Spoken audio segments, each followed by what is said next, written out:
add sugar? Sure. Melted coconut?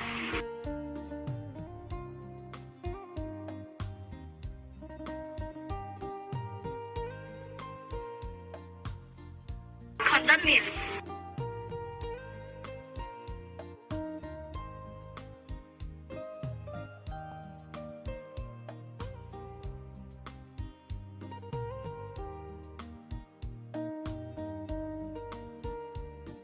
Glutinous rice flour.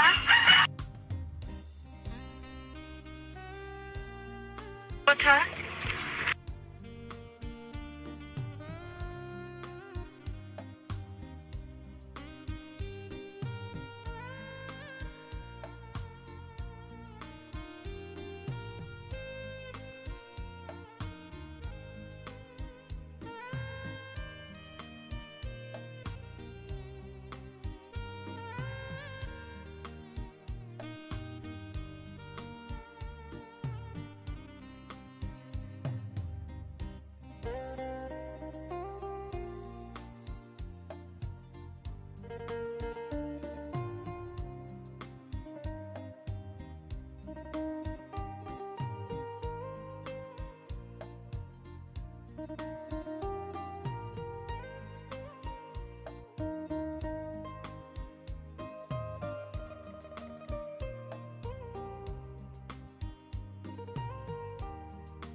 Marbaku macay bantay, magaburan chay bye-bye. Ay, salidumay, diwas. Siguro pamamaraan or way para makumita. Ilang kilo po ng mani ang napoproduce ninyo kada araw? Nagsimula kami ni husband ko sa 3 kilos per day. Wow. And now, we are on 600 kilos per day. Wow! So, 3 kilo to 600 kilograms. Ma'am, kung ako naman po, small time lang, sa bahay lang, nag-iisip lang ako ng siguro ng racket or sideline. Pwede po bang kumita or pwede ko bang umpisahan yung negosyo na to sa 1,000 pesos? Chef, pwedeng-pwede. At Yun. maganda rin po ang kita. Sa 1,000, pwede ka nang numeto ng 500 pesos. Malinis. Malinis. Okay. So, syempre, yun yung umpisa. And then, ito yung posibilidad na pwedeng puntahan ng maliit ninyong negosyo. Yes po. Very inspiring. Maraming salamat, Ma'am Rowena. And medyo nakaka-excite lang kasi itutour ko na rin kayo doon sa kanilang pabrika, Ma'am. Itutour ko lang yung ating mga viewers. So, of course, first part ng ating proseso ng paggawa ng masarap at talaga namang dekalidad na peanut butter is, of course, sourcing the ingredients. And then after that, meron tayo dito. Roasting machine. Siyempre, hindi nyo naman pwedeng gawing peanut butter ang hilaw na mani. So ito meron silang industrial type ng equipment na talagang malakihan yung capacity. So I'm sure pwede nyo rin itong gawin sa bahay, pan lang or stove. Pwede nyo. Kaya nga kung sa 1,000 pesos na negosyo. So after nyan, 45 to 60 minutes, ito na po yung next step natin. Very crucial din ito, yung kanilang cooling stage. Kasi habang mainit yan, hindi nyo po pwedeng tanggalan yan ng balat. Nakadikit pa yan. So pag lumamig yan, doon natin makukuha yung ganyang kadali. Oh. Natatanggal na. Pero don't worry, meron din silang another equipment na ginagamit para tanggalan nga ng balat yung ating mani. Kasi mapait ito pag hindi nyo tinanggal. Ito yung kanilang dehusking machine. Kung makikita ninyo, ito yung maning malamig na. At ito, tinatanggal niya yung parang pinakabalat ng mani. And ito na po yung isa sa mga pinaka-critical na stage, which is yung sorting. Now, sinasabi nila, naikwento sa akin kanina ni Sir na yung sorting ay very critical kasi dito nila na-maintain yung quality ng kanilang peanut butter kasi pag may naisama daw dyan na medyo sunog or kahit yung maliit-liit, makakasira, makakaapekto doon sa final product. So, ganun sila ka-critical doon sa step na yon. And that way, nai-ensure nila na pare-parehong masarap, walang biglang mapait na lasa doon sa kanilang peanut butter. So after masort yun, eto, doon na rin po nila sinisison. So may premix sila na panimpla at eto na yung next step. Ginagrind na po siya. Yan. So, kung makikita ninyo, ilang grinding machine yung meron sila kasi hindi lang po isang beses ginagrind yan. Ito yung unang stage and then meron tayong pangalawa and meron tayo dito, yung pinakahuli, yung pinakita natin sa inyo, to make sure na very smooth at consistent yung texture ng kanilang peanut butter. So, small scale nito, pwede natin gawin to sa bahay, siguro blender. And of course, after natin siyang ma-puree or ma-smoothen, kumbaga, nandito po tayo sa next step natin, yung ating filling. Kung makikita ninyo, ayan o, meron din silang specific equipment for this. Pero kung sa bahay po kayo, pwede natin siyang matry or pwede natin siyang ma-achieve by having a weighing scale.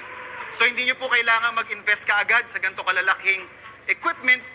Meron at meron po tayong makuhang alternative na pwede pa rin ninyong ma-execute yung gantong klase ng negosyo. So, very inspiring yung kwento ni Ma'am Rowena and may pruweba tayo na talagang kitang-kita ang kita sa gantong negosyo. At sabi nga nila, wag na wag niyong mamanihin ang kita sa mani kasi kayang-kaya nating makapagdagdag ng bulsa na pwedeng ibulsa natin at makatulong sa ating pang-araw-araw. And I hope na na-inspire namin kayo with this kwento.